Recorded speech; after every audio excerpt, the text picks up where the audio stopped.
Salimos al aire. Hola, ¿cómo les va? Soy Carlos González Crende.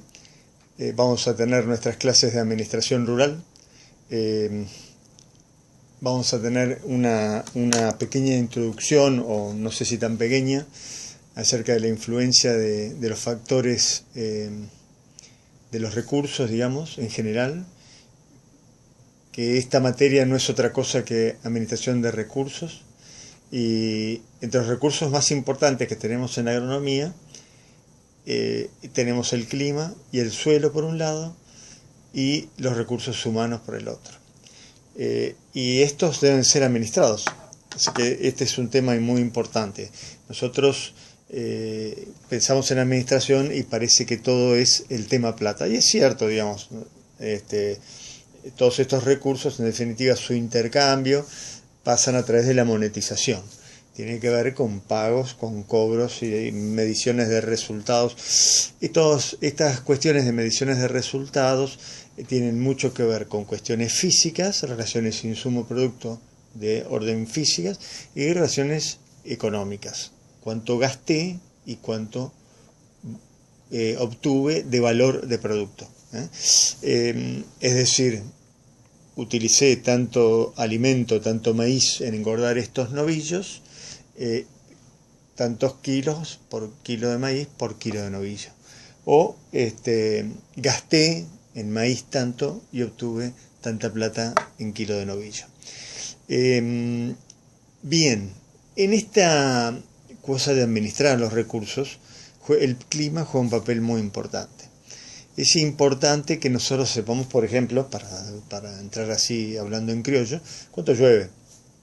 De acuerdo a cuánto llueve es que podemos hacer determinados cultivos. Por supuesto, esto es una simplificación para quienes conocen y viven en el campo. Esto es un indicador. Para alguien que no tiene nada que ver, un extranjero que se dedique a construir inmuebles en Berlín, necesita mucho más que eso para poder invertir en el agro argentino. Entonces le vamos a explicar muchas más cosas del clima. Le vamos a explicar lo que es un balance hidrológico y cómo un balance hidrológico afecta o influye, y es un recurso muy importante para determinar las actividades que se pueden realizar en ese predio, en ese lugar. Y por supuesto el suelo también, ¿no? En este sentido, el balance hidrológico es una suerte de resultado entre entradas y salidas de agua. Es decir, cuánto llueve y cuánto se evapora, cuánto escurre y cuánto percola. Cuánto se evapora quiere decir cuánto de lo que llovió volvió a estar, digamos, al estado gaseoso y volvió a la atmósfera. Cuánto escurrió es porque se va por los ríos, formando ríos, al mar o a una laguna, en fin. Y cuánto percoló es lo que profundizó en el perfil del suelo hasta llegar a una napa subsuperficial. Y en todo esto es donde sobreviven los cultivos. Sobreviven más o menos, tenemos un rinde pobre. Sobreviven más o sobreviven, sobreviven más, o mejor dicho, tenemos mejores rindes. Fíjense si esto no estará ligado a la administración. Entonces, esto de tener un balance hidrológico es una cosa muy útil, que seguramente han visto en alguna materia y deben volver a reflotarlo ahora, porque la administración es una cosa más global que integra bastante todas las materias. Esta materia y planeamiento agropecuario son las más integradoras, por así decirlo. Entonces, tenemos un balance hidrológico y la lluvia no es solamente la cantidad de milímetros que llovió, es cómo llovió, ¿no? Cuánto llueve por año, si llueve más en invierno que en verano, si son lluvias de 300 milímetros y después nada. No es lo mismo decir llovieron 1000 milímetros en algún lugar, digamos que llueve todo concentrado en la primavera, verano, digamos, o que llueven 100 milímetros por mes, digamos, o que llueven 3 o 4 o 5 milímetros todos los días, como de hecho ocurre en algunos países, y nos da envidia porque esa posibilidad es un recurso muy importante. Es así que se elaboran muchos indicadores, y si ustedes entran a la página del Servicio Meteorológico Nacional van a poder ver un montón de indicadores climáticos que pueden ser para la navegación por mar, para la navegación aérea, y mucha que tiene que ver con la agricultura. Y en esto van a encontrar algo que es muy indicativo para nosotros, que tiene que ver con las isoyetas. Las isoyetas,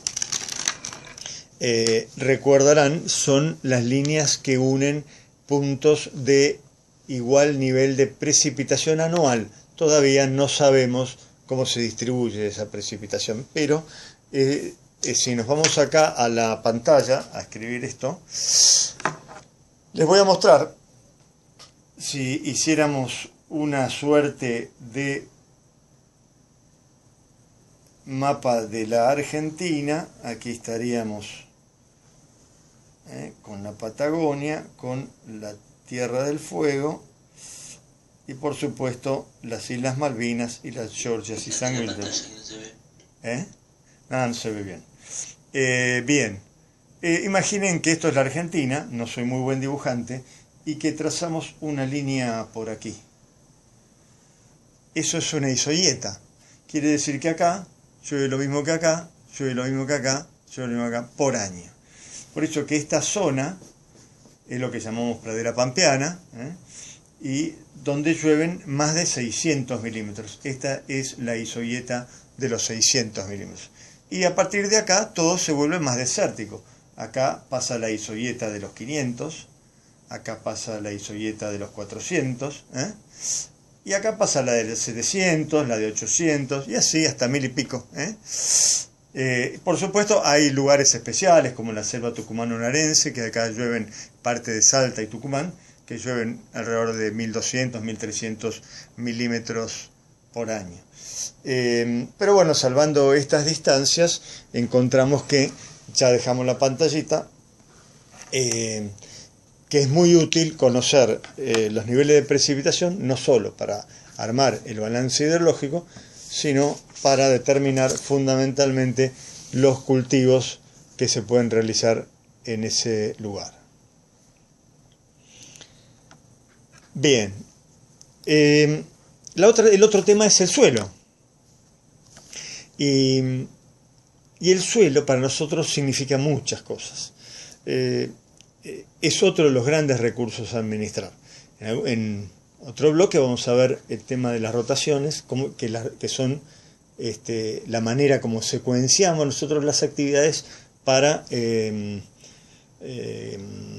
darle un mejor uso prolongado a nuestros recursos clima-suelo. Entonces, nosotros tenemos distintos tipos de grados de desarrollo en el suelo de nuestra república. Algunos son suelos más evolucionados, otros menos evolucionados, en función de los agentes ambientales como han ido operando sobre la roca madre para partirlo. Cuando ustedes toman un poco de suelo, van a encontrar que está compuesto de un montón de pequeñísimas partículas que tienen distintas características.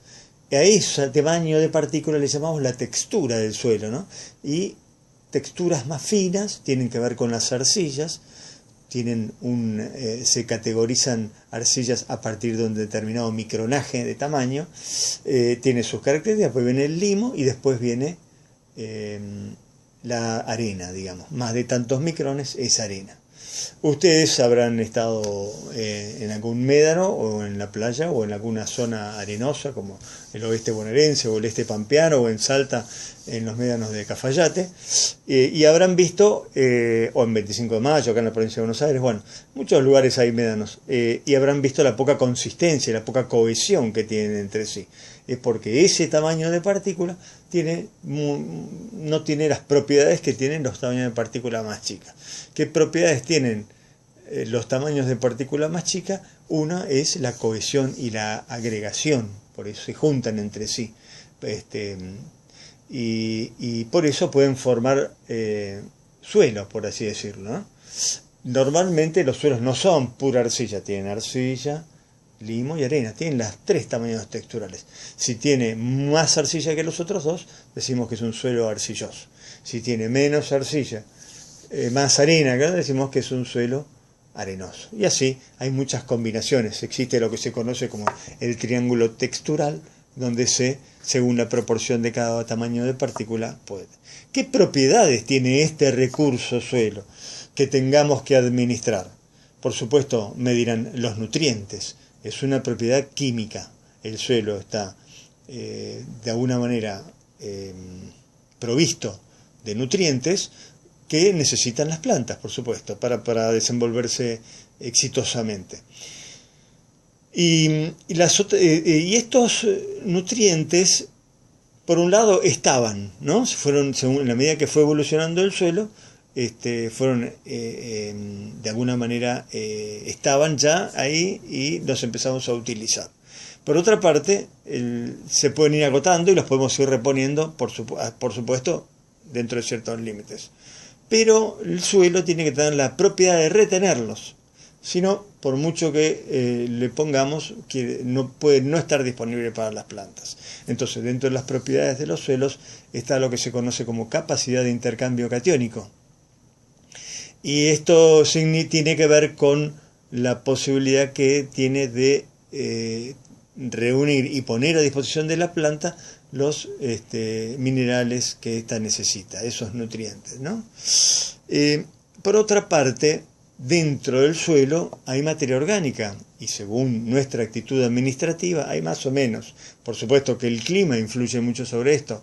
Climas templados o fríos tienen más cantidad de materia orgánica que climas calurosos. Los suelos de Misiones o de Brasil, que están de un color muy rojo, se conocen como suelos lateríticos, son suelos muy evolucionados que han sufrido durante miles de millones de años la acción de altos niveles de temperatura y lluvias torrenciales. Entonces son suelos que llamamos viejos, son muy bien estructurados, ahora vamos a explicar qué es esto, pero tienen bajo contenido de materia orgánica.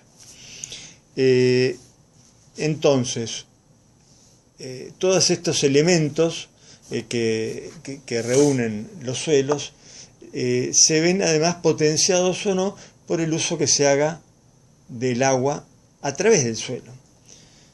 ¿Por qué? Porque según la estructura, o sea, qué tan agregados estén estas partículas en el suelo formando lo que conocemos como terrones, ¿no? De tierra, terrón. Según qué tan agregados estén, es que coexisten suelo, tierra y agua, y por supuesto microorganismos viviendo allí, para darnos todo el potencial que nos puede aportar el suelo en nuestro recurso.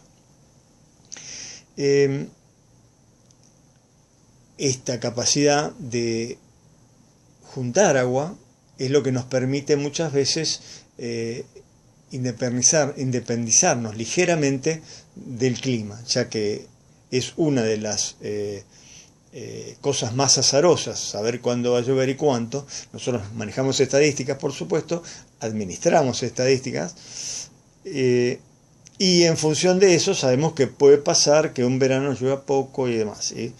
Y para asegurarnos de eso es que inventamos el barbecho, que no es otra cosa que dejar el suelo sin plantas que le estén consumiendo agua para que tenerla disponible en el momento que la necesitemos.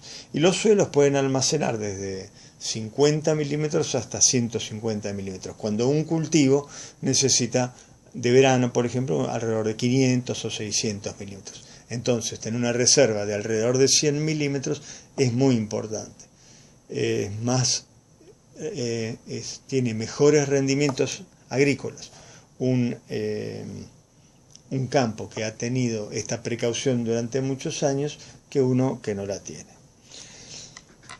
Entonces, conjunción de clima-suelo, esa administración es lo que nos puede permitir una mayor eficiencia física, a la cual le pondremos los números para saber cuánto nos da, lo que en algún momento desarrollaremos como margen bruto, resultado por producción, presupuesto financiero, que son los temas obligados que sí vamos a tener que manejar muy bien en esta materia.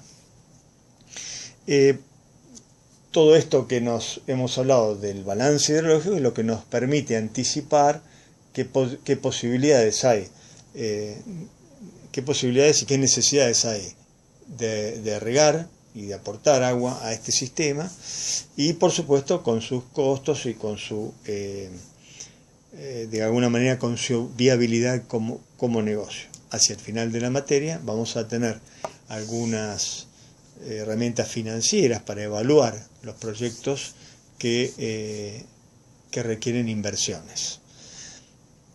Bien, entonces, otros aspectos que tienen que ver con esto y que nos permiten administrar bien los recursos son cuestiones, por ejemplo, digamos, ya no tienen tanto que ver con el clima, pero sí conocer la duración del día. Digamos, es un tema relevante por muchos aspectos, ¿no? Digamos, imagínense que muchas especies fructifican o florecen después de tantos días de haber nacido y después de haber acumulado determinada cantidad de temperaturas y de haber alcanzado una determinada duración del día. Bueno, ese sería alguno de los aspectos. No tiene que ver con el clima, pero sí con la latitud, por ejemplo, ¿no? Por ejemplo, las vacas lecheras sufren con un determinado ITH, índice de temperatura y humedad. Nuestro Instituto Nacional de Tecnología Agropecuaria, el INTA, está permanentemente durante el verano enviándonos alertas de cómo está el índice de temperatura y humedad, y en función de eso nosotros debemos proveer más agua fresca, más sombra, para tener un mayor confort de la vaca, y por supuesto eso nos llevará a tener un mejor margen bruto y un mejor resultado de la empresa. Todos estos recursos, por supuesto, de alguna manera son los recursos naturales. Después tenemos otros recursos como los humanos, que ya vamos a hablar, y los recursos materiales, que tienen que ver con todas las inversiones que hagamos, ¿no? Es, por un lado, tener el campo, y por otro lado, tener las herramientas como para trabajarlo, herramientas, digo, en el sentido de maquinaria agrícola, construcciones, instalaciones, y por supuesto hacienda en el caso de la ganadería. Entonces este bloque inicial es como para considerar todos los recursos que nos provee lo que hemos elegido, el lugar, el establecimiento para desarrollar nuestras actividades, y cómo los tenemos que administrar y conocer para determinar cuáles son las mejores actividades que se van a desarrollar allí, en cuanto no solamente a su rendimiento y su respuesta física, sino que todas estas respuestas van a estar influenciadas por los costos y los valores de los productos, para que el desarrollo de esa actividad termine siendo un beneficio económico real, ¿no? Y beneficio económico real desde el punto de vista privado, para el productor que hace esto, y desde el punto de vista privado y social, cuando ya consideramos la comunidad en su conjunto. Nosotros queremos ganar dinero sin perjudicar las generaciones futuras, ni la comunidad, ni demás, que son de alguna manera beneficios sociales, ¿no? Que no deberíamos perjudicar en nuestro sano afán de conseguir más renta por estas cosas. Bueno, ya para cerrar un poco, y vamos a empezar después con otros temas, vamos a dejar abierta esta posibilidad de analizar lo que significó para la Argentina la siembra directa y cómo se modificaron la confección de barbechos en Argentina, y todo lo que significó repensar el uso del suelo y de las precipitaciones para conseguir el mismo efecto sin labrar la tierra, porque hace unos 20 o 30 años la forma de lograr que el agua se mantenga y no se evapore era rompiendo la capilaridad superficial del suelo para que el agua no pudiera evaporarse. Muchas gracias.